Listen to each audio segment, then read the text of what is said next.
Hello, everybody, and welcome to Cyber Warfare.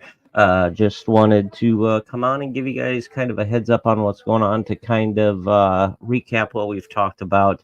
Apps that we need to be watching on our phones, um, our passwords, how strong they are, to where hacking software can take the time to hack it. Hi, Sally. As well as artificial intelligence and the impact that it's going to have.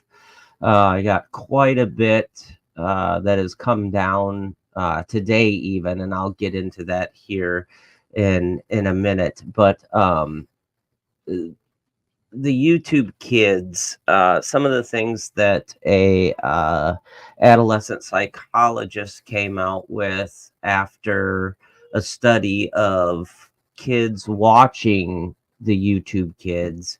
There are 8 high risk factors showing that it's detrimental for the children. One is there's inappropriate content all over the site. It may impede your preschoolers' development as far as education, cognitive response, learning the appropriate measures of emotional expression. They're learning meltdowns, literally temper tantrums. There are people on there that are creating content and quote unquote acting out, having meltdown temper tantrums, and the kids are seeing it and they're thinking it's okay. It can become addictive. That is another huge red flag. And the kids also, the next one is huge. It may promote unsafe behavior. So our little ones don't understand, hey, don't do this at home. This is done by professionals. And then they turn around, they try and do it. This is a huge one. Your kids are targeted by ads and more ads and more ads. And I got a funny story for that.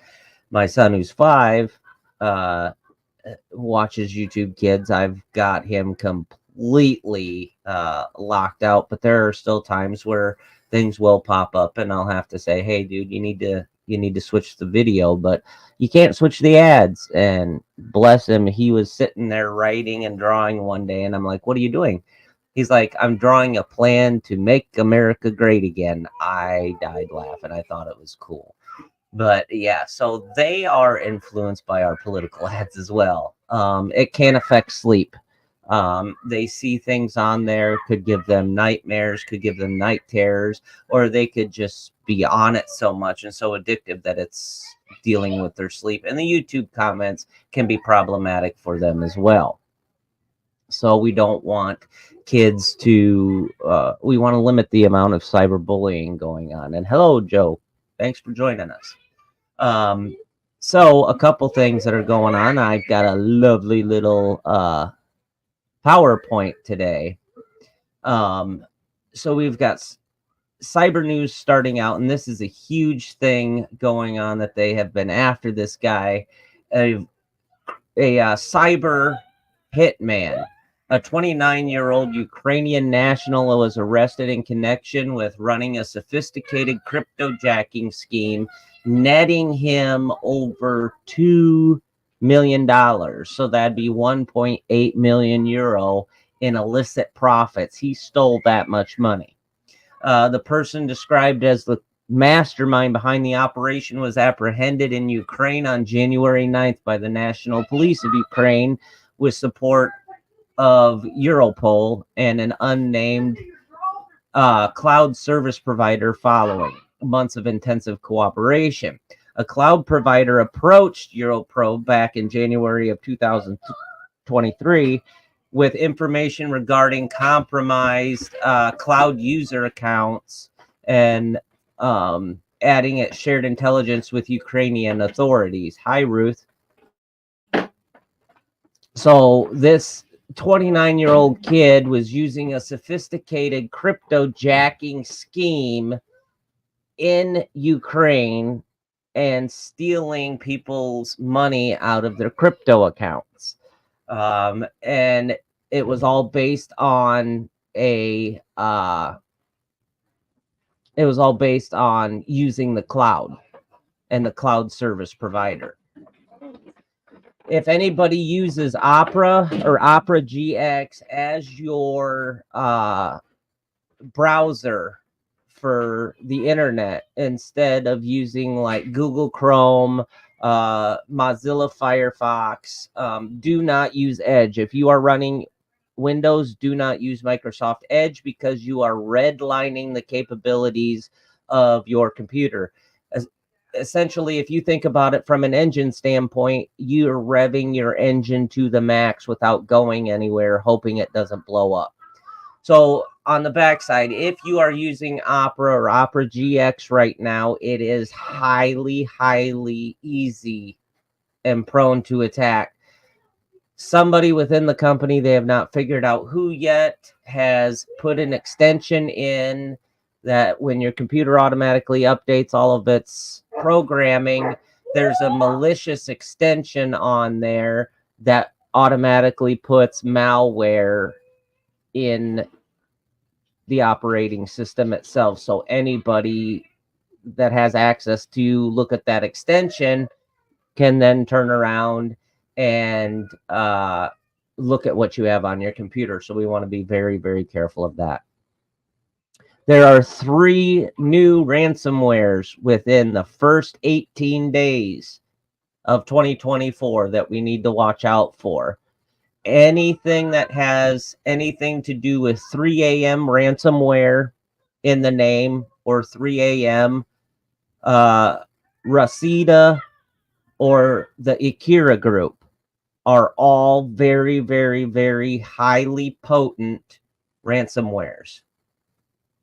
So along with our 29-year-old that we had from Ukraine that got caught finally, 2 British teens are part of Lapsus, a cybercrime extortion gang that had been sentenced for their roles in orchestrating a string of high-profile attacks against a number of companies. 18-year-old from Oxford is sentenced to an indefinite hospital order due to his intent to get back into cybercrime as soon as possible. He's autistic and was deemed unfit to stand trial.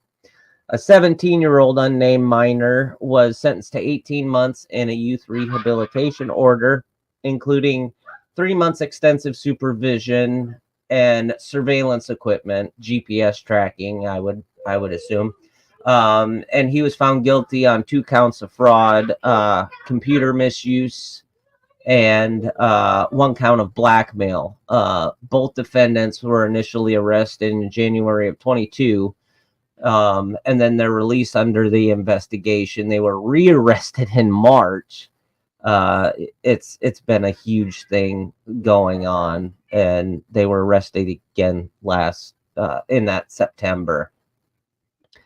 An attack spree on the companies that were targeted were BT, EE, Globant, LG, Microsoft, Nvidia, Rockstar Games, Samsung, Ubisoft, Uber, just very, very high name companies. They were said to be from the United Kingdom and Brazil, and it just goes to show the vast amount that the internet can handle, but you can still be tracked. A report published by the U.S. Department of Homeland Security and Cyber Safety Review Board this year, the threat actors' use of SIM swapping, which is a little itty-bitty card. It's a SIM card. SIM swapping attacks to take over victims' account, infiltrate target networks. He also used an app called Telegram and used a channel to publicize his operations and extort his victims even further. So every year, IBM back in the 80s and 90s was a very, very huge computer manufacturer, and every year they've been putting out data breach reports, and these are some of the most high profile data breaches that have come across. So the IBM cost of a data report is annual report that provides organizations with quantifiable information about the financial impacts that they receive from these breaches. With this data, they can make data-driven decisions and implement more security in their company. So the report is in its 18th year. Was published. The report analyzed 553 breaches across 16 countries and 17 industries. So that means each of these had a data breach, and it was in those countries. So the first key finding was the average cost of data breach received a record high in 2023, but security investments and organizations are still a little divided. In 2017, the mere cost was around 3.62 million that it cost for them. In 2023, it reached an all-time high of 4.45 million. And the past 3 years, average data breaches have increased by 15%. So over the last 3 years, we are gradually getting worse and worse and worse and worse about letting data breaches in and information getting out that could honestly be detrimental to you and me, the consumer. So the costliest amount was healthcare is number one. They had almost an $11 million cost of breach. The financial market had 6, pharmaceuticals and energy. So those are some of the biggest ones. And out of the 51% who said they had increased their security spending, 50% would invest in incident response planning and testing, but 46 in employee training and 38 in threat detection and response technologies. I would invest more in the threat detection and response technology than I would in incident response planning.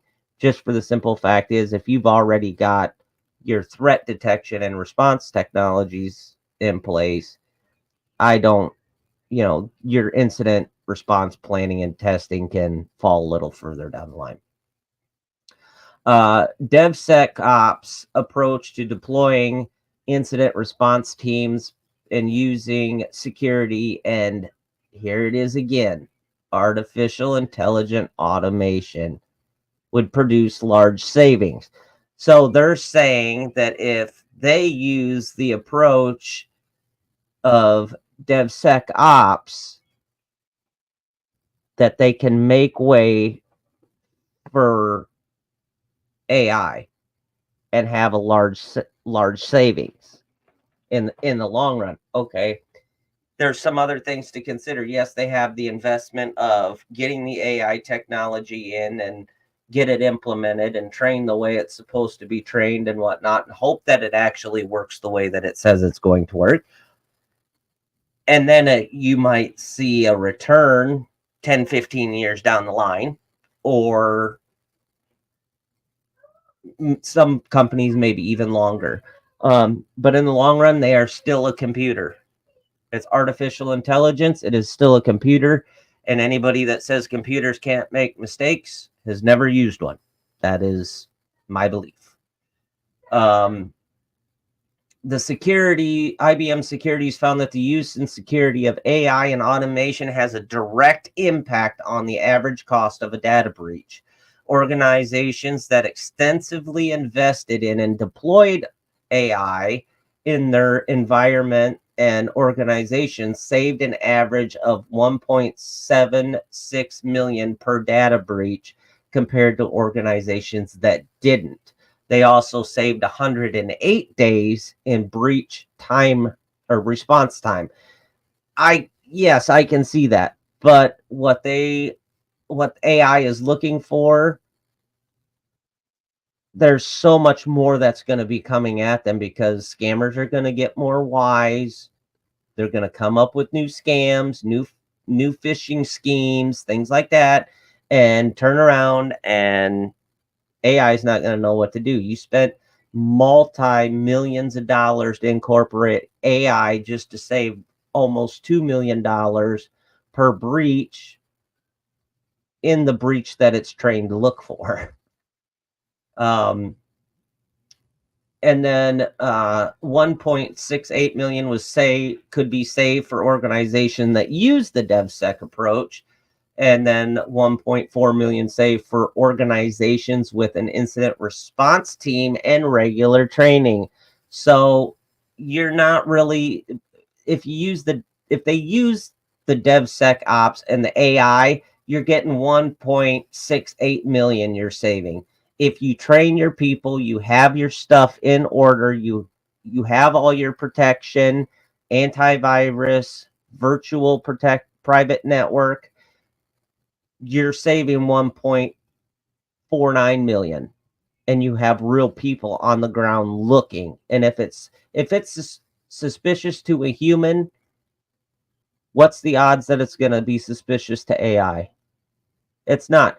AI is emotionless. It can learn, yes, but it does not have sensitivity. It doesn't have the forward thought thinking pattern as humans do. Like, this is kind of a little weird. It just doesn't sit right. Maybe I need to get a supervisor. AI's not going to do that. It's just going to let it in under the radar. With that, we're going to go into AI. So the new thing, McAfee, which is a really, really, really big antivirus company, has revealed a pioneering AI-powered deepfake audio detection technology. So deepfake audio detection is somebody watches my podcast later, and they take my voice and they run it through AI, and they clone my voice is existentially is what they are doing. And then they are using my voice for scams, cyberbullying, manipulation of public figure images, things like that. So they say that they have found a way for this not to become an issue. It's called Project Mockingbird.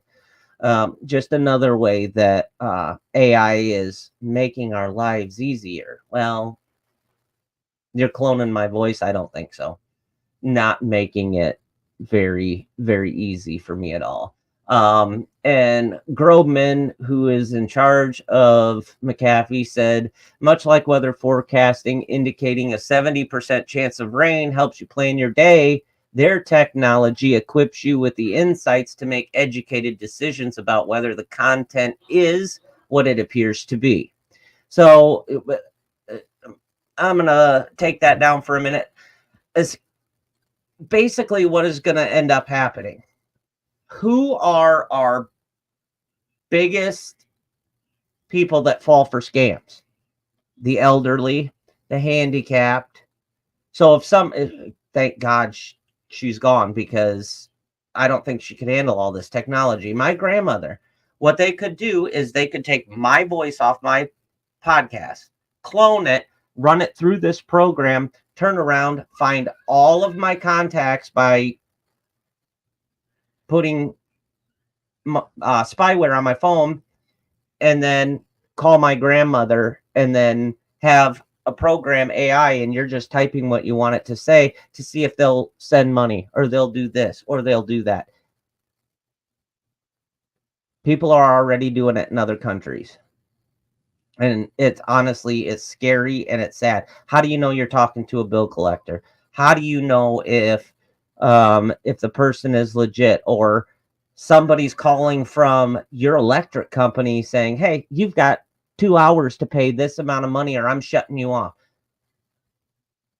Elderly are going to freak out. They're going to end up paying it. We're going to see more fraud. We're going to see like the FDIC and the NICU that insure our banks are going to see a massive return loss because they have to insure the people's money that it was there and they got scammed. They have to give them the money back. So we're going to see a huge issue when it comes to that. Okay.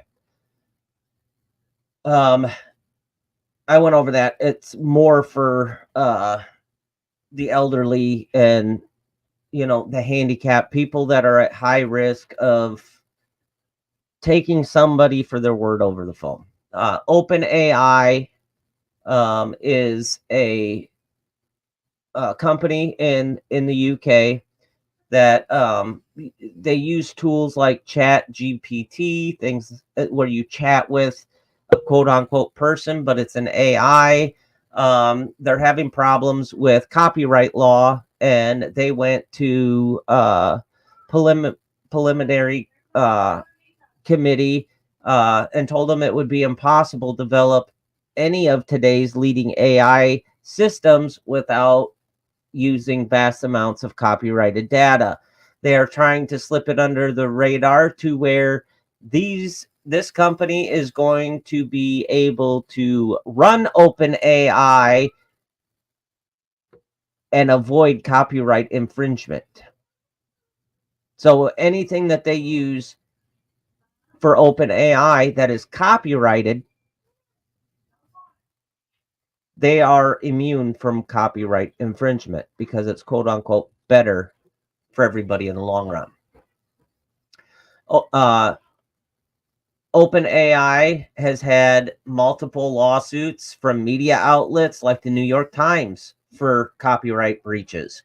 They appear unwillingly to fundamentally alter its data collection. They are collecting data from you, training processes, because the copyright limits aren't there for them.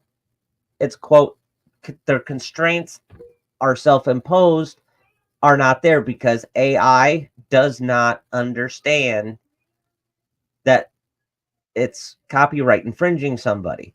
Me, I'm a human being. I can be fined. I can be sued. I can be put into prison for copyright infringement. Artificial technology cannot. Yeah, this one too. My Shell has an open source artificial intelligence called Open Voice. This is one that they've since started to watch, put huge limits on it, so I'm not afraid of calling them out because they do offer voice cloning with unprecedented speed and accuracy. It was developed by researchers at MIT, and a Canadian startup company called MyShell Open Voice uses just seconds, mind you, of audio to clone a voice that allows granular control over tone, the amount of motion in your voice, how thick your accent is, the rhythm of your speech, and more. And if that does not set your hair off, that somebody can sit there and essentially clone you and how you sound, this is the world we're living in. MyShell unveiled Open Voice in a post this week, linking to pre-reviewed research paper explaining the technology, as well as demo sites on MyShell and quote-unquote Hugging Face, where people can go and try it for free. What do you think that free thing entails? That free thing entails, okay, they're collecting data. You're giving them permission to use and clone your voice and to train their artificial intelligence even further. I've got a good friend in the background. He is also a person on here has a show called Truck It, and Chad is with me. Hello, Chad. Hello. Sorry for being late, man. I've been feeling Oh, like crap fine. today. You're totally fine. We're swimming through here. So essentially, these MIT people have developed this app along with this Canadian startup, MyShell, and they created MyShell and Hugging Face, where they're allowing um, people to go on for a quote unquote free trial of an open voice AI for voice cloning. And it only takes seconds of somebody's voice, and they can have granular control over the tone, the emotion, the accent, the rhythm, and more. That is scary. You cannot Yes. unsubscribe from them using your voice. Man. Oh, that's nothing. I created this PowerPoint like I told you 3 days ago, and Yeah. I've got like six other stories that dropped today that are just scary. Well, I was gonna say, on that what you were talking about with them cloning voices and stuff like that, that's what part of the Hollywood actor strike was about. Yep. Was because they were trying to clone people's voices and use them without paying them, and using AI, they could pretty much clone them all together and don't even need the actor anymore. And that's what part of the Hollywood actor strike was about, was them trying to clone and use their voices and stuff without them having any consent. Yeah, So and it's scary. Like I was telling these guys, I mean, who do you think the first one that scammers are going to go after? Our elderly, our handicapped, things like that. They're going to, like God rest her soul, my grandma's gone, thank God, because I could just see it now. Somebody taking snippets off my podcast, cloning my voice, getting the information and going and calling and saying, I need money. I want to yeah, come see you or whatever. And she would have sent it. yep, It's scary. So in legislation, U.S. Congress, and this one cracks me up. Man, they're trying to cover their rear ends big time. U.S. Congress wants tech companies to pay up for the AI data training. Thus, Congress wants to be paid via taxing companies using the AI and training the AI to do a quote unquote service, since the AI is taking jobs that would create funding from federal income taxes. Companies using this AI could face a higher tax, which is a fee, than if they had kept a living, breathing employee. They're going to find a way to get their money one way or another. oh yeah, oh yeah, sounds like it. They are calling it a framework for U.S. AI governance, creating a safe and thriving AI sector. That is the bill that they have that written in, where they get paid. We still want that tax money anyway. Oh yeah. Uh, Now they are throwing around allowing AI to cast votes for the public. Mail-in ballots will become a thing of the past. If you are on a mail-in ballot because you are home ridden, don't have transportation, don't want to stand in line at the booths, guess what? You're going to be able to talk with AI, and AI is going to be able to cast a vote for you. This will turn into something like Terminator stuff, to where it's like, what's the No dog's kidding. name? How's Man. so and so? Your foster parents are dead. Yeah, no kidding. Or be like Will Smith on iRobot. Yeah, I hadn't seen that movie in a long time. So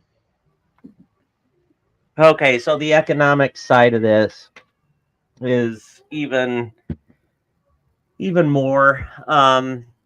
AI auto generating chat bots to get them to manage stock inventory, skew, and collect payments and other data for online shopping. Essentially, it is Walmart self checkout on steroids.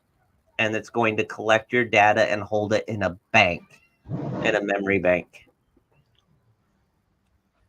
What we have long feared, Get ready for this. Toyota has bred into reality. Car maker Toyota is developing robots capable of learning to do household chores by observing how the human take on the task. The project's an example of how robotics getting a boost from generative AI. That proves it right there that AI and robotics together, they can learn from watching. Hey, Xander. AI has tested and shown signs that it can lie. It can bullshit just like you and I and the rest of us. And it is very adaptive, quickly adaptive, making AI learning dangerous and making them master manipulators. I watched a video where while they are doing these tests with robotics and AI together,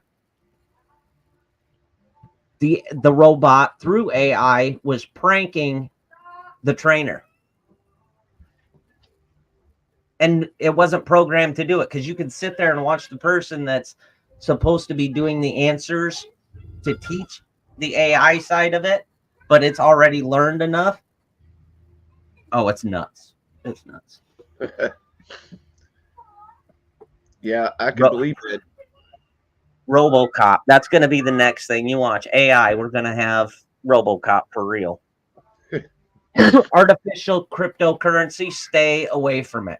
Stay away from cryptocurrency in and of itself. You want to throw your money away, go for it. But me, I like what I got. This is a company in trading where you can invest cryptocurrency into the AI movement.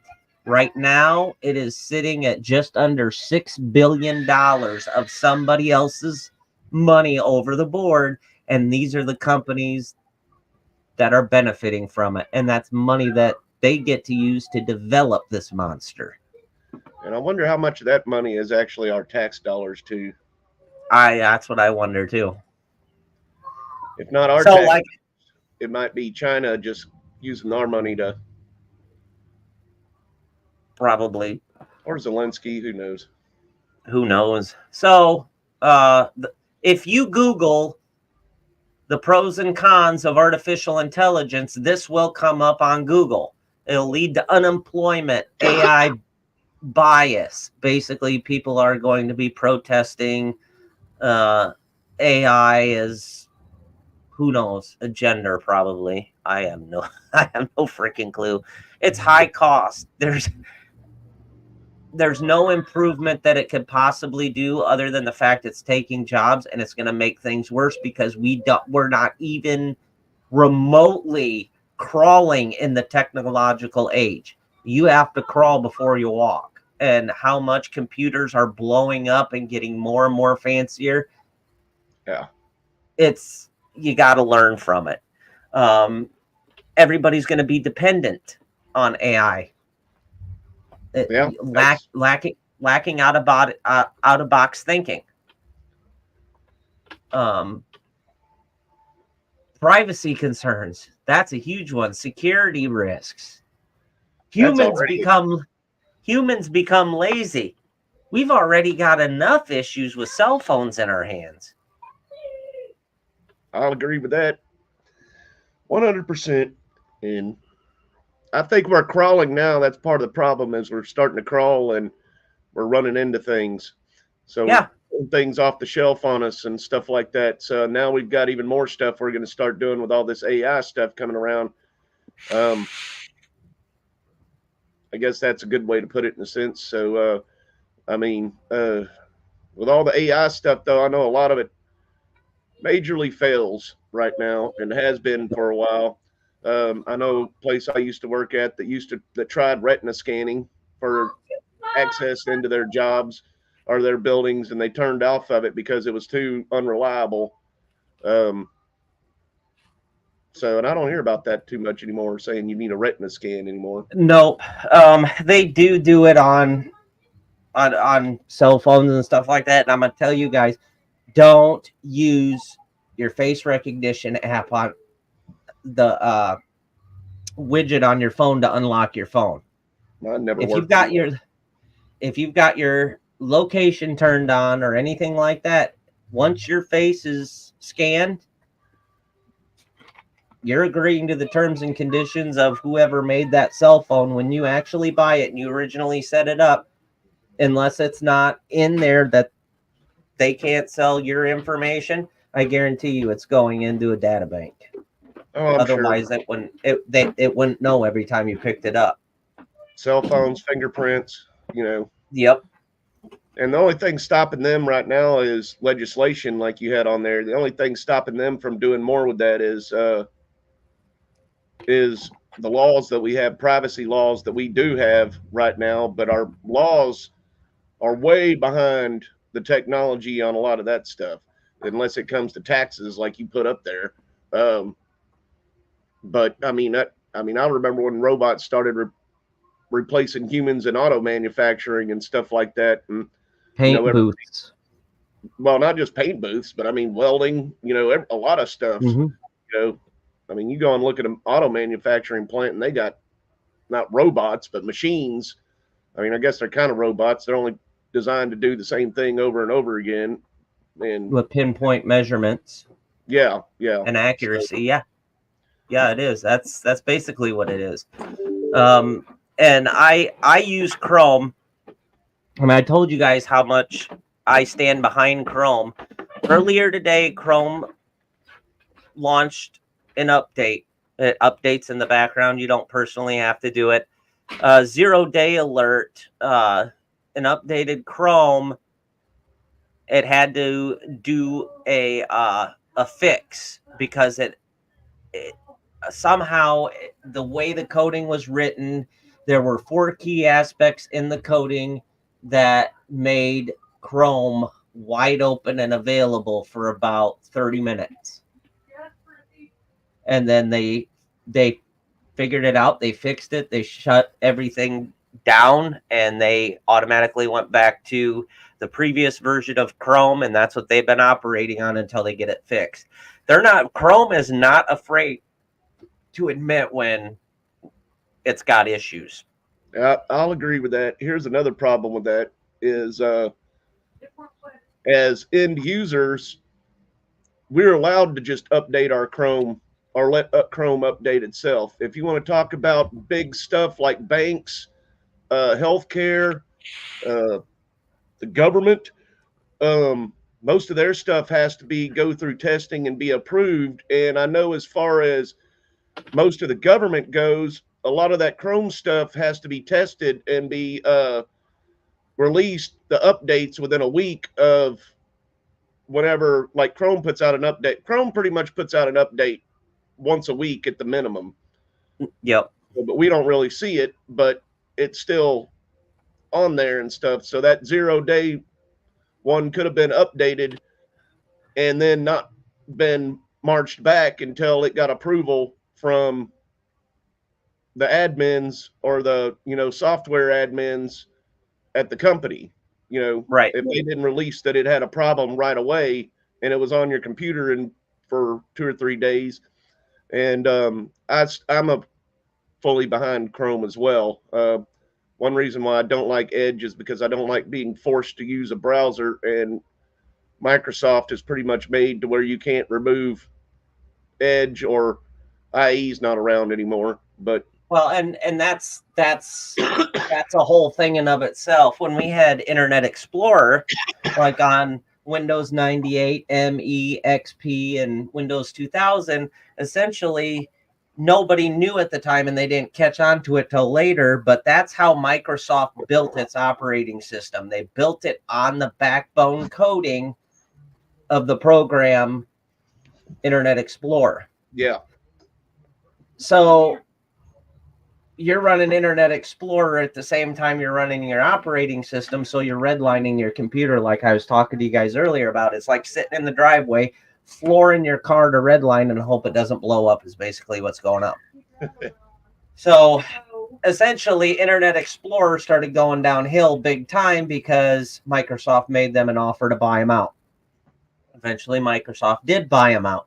So if you've got Microsoft Edge as your primary browser now, and you're computer starts having issues and slowing down, it's because it's built on the backbone of Edge, because Edge used to be Internet Explorer. Same thing, be cautious when you go out and say you're going to go out somewhere and you're going to buy a computer and it's supposed to be the best, newest model that they have. I'm going to tell you right now, they're full of garbage. Unless you ordered it and put it together piece by piece, that computer's already 3 years outdated. More than likely, yeah. I've gotten to the point to where I'd rather just buy one than buy one rather than just put it together myself. I guess I've become lazy in that aspect. But I will say this: the laptop I've been using for the last, I don't know how many years, I thought it had died on me, and I did go and buy me a new laptop. And this one's Windows. I think this was Windows 10 when I bought it. It might have been Windows 7. But either way, it's the exact same computer with Windows 11 on it. Mm-hmm. And it also started redlining like crazy. And I didn't have the disk to turn it back to reboot or to factory reset. Yeah, I didn't have the disk to factory reset it or to just put Windows 11 on it. And I had to send it off for warranty repair. And they said all they did was re-image it. So, and that just shows how it would go up and the CPU would spike up to 100% for like 10 minutes and you couldn't do anything. Computer was locked up and then all of a sudden it just dropped back down. Or no, it was a disk that would say it was at 100% with nothing running. Wow. And that's the difference is this one, the new one had an SSD in it and this one has a regular disk hard drive in it. So I'm like, how can this SSD be running 100% whenever there's nothing running? If I buy everything from like Newegg or something like that, I'll buy the case, I'll buy all my stuff, the motherboard, all that. It takes me an hour to put together, tops. Slap the hard drive in and fire it up. Yeah, I know. Like I said, it's part of it's being lazy, I guess. So I don't have any excuse for that other than I worked with so many computer places you work at don't buy their own computers. They usually buy Dells or try to make it all one brand. I've noticed they get a corporate deal. Yeah, and even with that, it's operating systems can be a pain in the butt because some of the stuff you go and get and you might buy a new webcam and that thing just does not like a Microsoft update and will kill the whole update because it doesn't like a driver on there, or you have to revert back, and once again, that's a vulnerability. You don't know how many vulnerabilities are on your computer. Oh God, yes. And that's like I had told everyone, what was it, 3 or 4 shows ago now, that this for passwords, however strong your password is and what it has in it, this is essentially what it could take to brute force hack your password. This is how long it would take.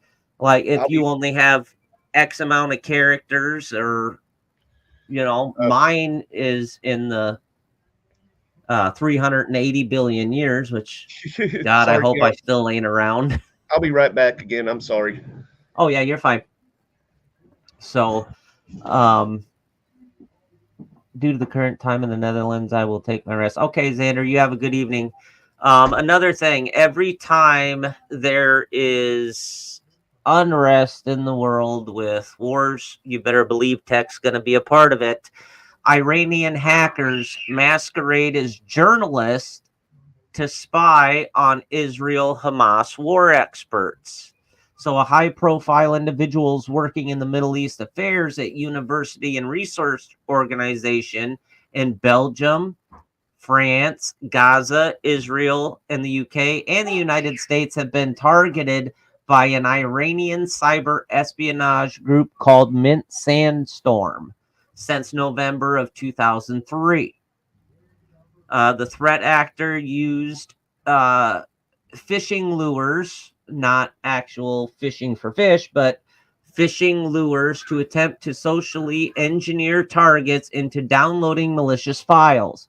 The Microsoft Threat Intelligence team said in a Wednesday analysis describing it as a quote unquote technically and operationally mature subgroup of Mint Sandstorm.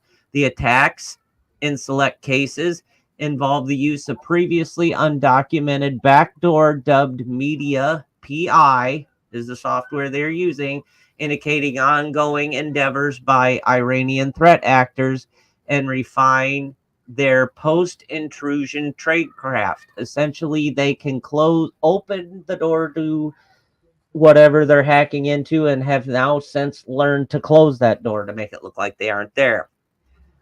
Mint Sandstorm is also known as APT-35, Charming Kitten, TA-453, and Yellow Garuda.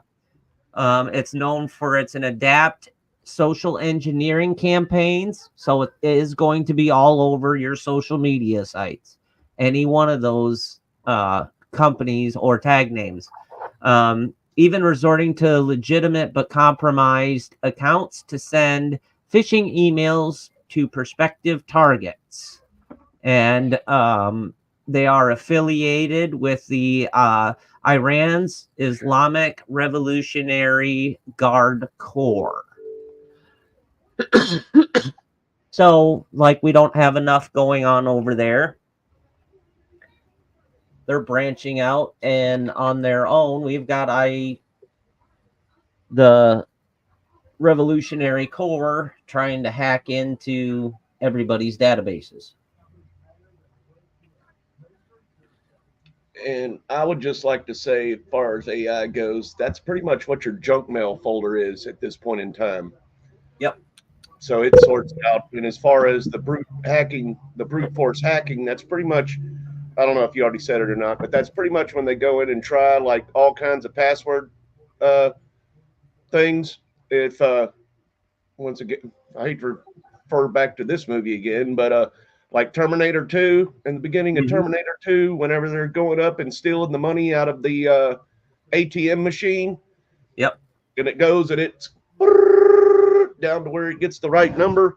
Well, you got to think that's 10,000. There's only 10,000 combinations. How fast can a computer calculate 10,000 combinations?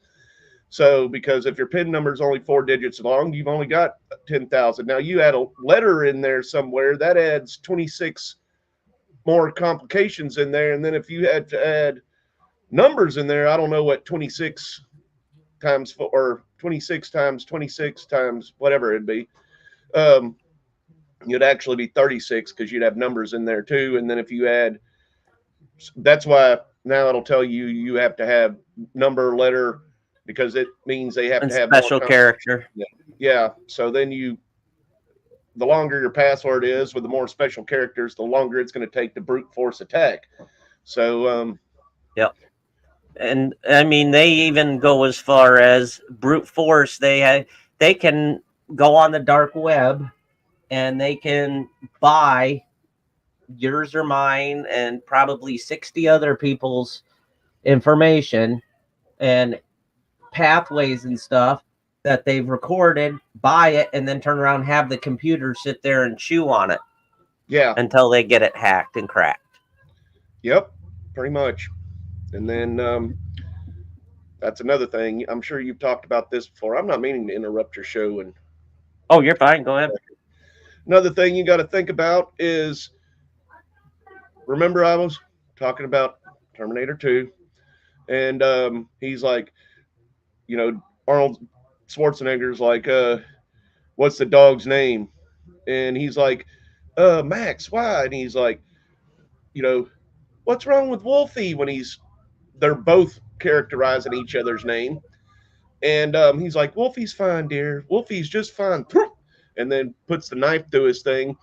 Well, if you're on the internet and everybody's on there asking questions about, what was this on the day you were born? what was this on the day you were born or whatever, and it pretty much asking for your age, your birthday, everything, even though that's already on Facebook for most part. Yep. Then you go and log in somewhere, and the security question is what was your mother's maiden name, or what was your first car, what was this, and you've already put all that information out there on Facebook. Yep. So if somebody really wanted to hack into you, they've got your name, they've got your voice from something like this, they got, they can get everything they need. And then, phishing emails is like just the beginning of what it's going to come to when it comes to hacking into stuff. So, I mean, yep. And everything is interconnected anymore. Have you guys noticed? Okay, say you're on your phone and you're Googling something, or you're scrolling through Amazon or something like that. And then you go get on the computer and get on Facebook, and all of a sudden you got ads from these places. Yeah. Yeah. I don't even know. I mean, that's something that I'd even have to go as far as to say they're listening to you sometimes, because that's why I try to keep my mic and my camera shut off unless I'm on a show like this, because that can get scary when you're on Facebook and you're just not even talking you could be talking like this on a messenger and doing a voice chat, and then the damn ad comes up for exactly what you were talking about. Yep. And I guarantee you it is happening. There's no coincidence why we have 3 camera lenses on the back of our cell phones. We can't take the battery out of them anymore. There's a reason for all of it. Personally, that's why I use a VPN. I technically right now, if they pull my IP address, I am broadcasting from the United Kingdom. Am I in the United Kingdom? I used to do that a lot, but I Tea actually and got strumpets.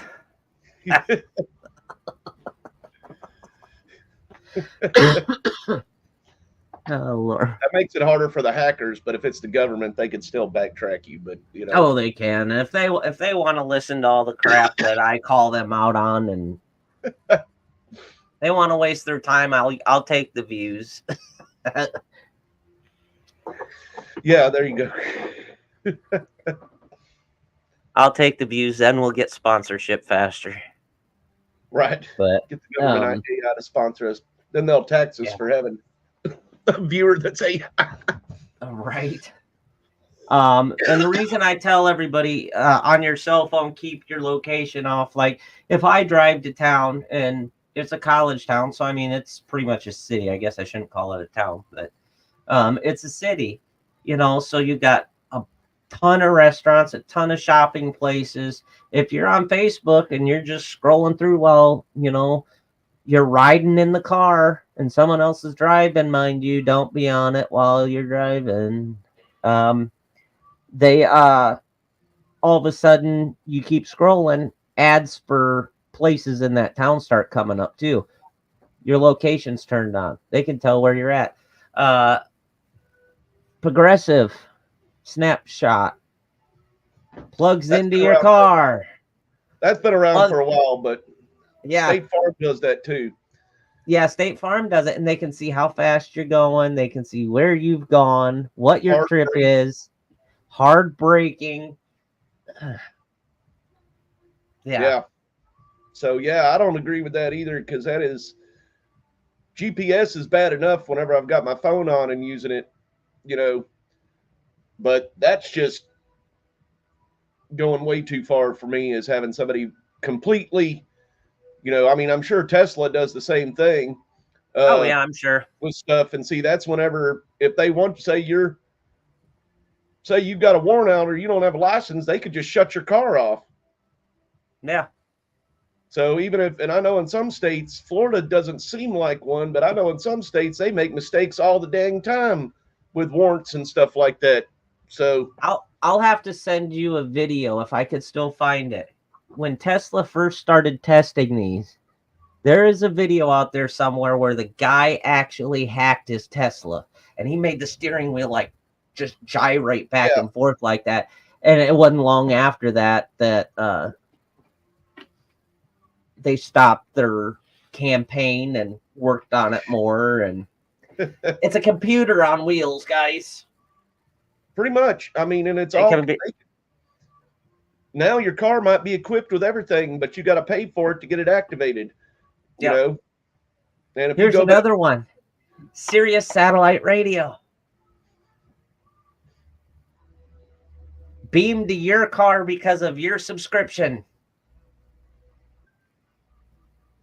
Guess what? It's got your VIN number. That is what your account number is. That's how it knows it's transmitting to a satellite.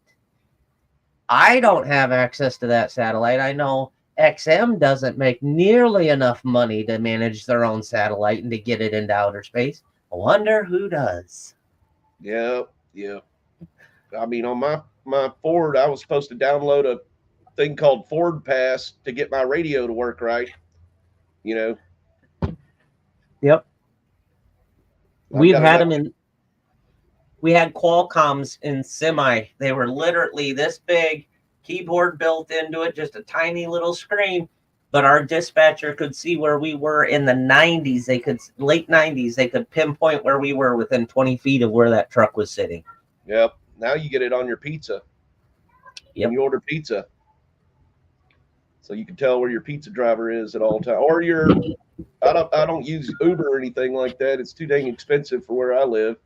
But yeah, now your Uber, you can tell exactly who's there. And I mean, there's good things and bad things to that. I mean, if you're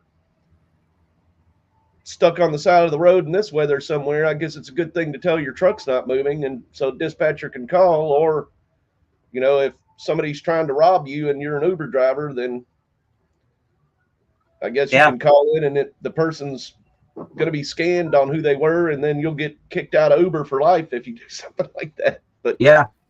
Weeks ago, when I went through, I did a whole hour show just on AI and what's coming down the pipe. Uber is one of them that is threatened just because of the tech capabilities of Tesla right now. Yeah. They can basically run Uber. They can run New York City taxi service, all from a computer. I mean, the stuff's there, guys. Our defense department can literally launch a drone missile from 50, 60, 70 miles away, fly it there remotely like a video game, and bust a bunker to shit. You don't think it can't happen here in cars? The technology's there. It's just where it gets implemented and who's got who's the highest bidder. Just from what we know, from what's reported, there are 239 military satellites that China or that United States owns. China has 140 and Russia has 105. And the fourth number is France with 18. Mm-hmm. And not to count, I mean, not that I mind it for getting wireless internet. I have no clue how many Elon Musk has launched up. No kidding. Because here in Florida, Elon Musk is launching pretty much a rocket every other day. Quite literally. Yeah, it's unnerving to me.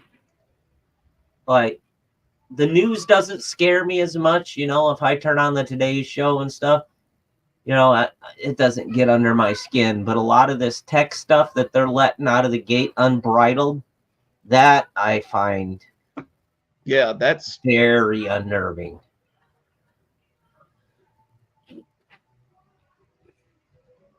And when they came out with it, when they came out with the internet, they had no clue it was going to be this hard to maintain and to police.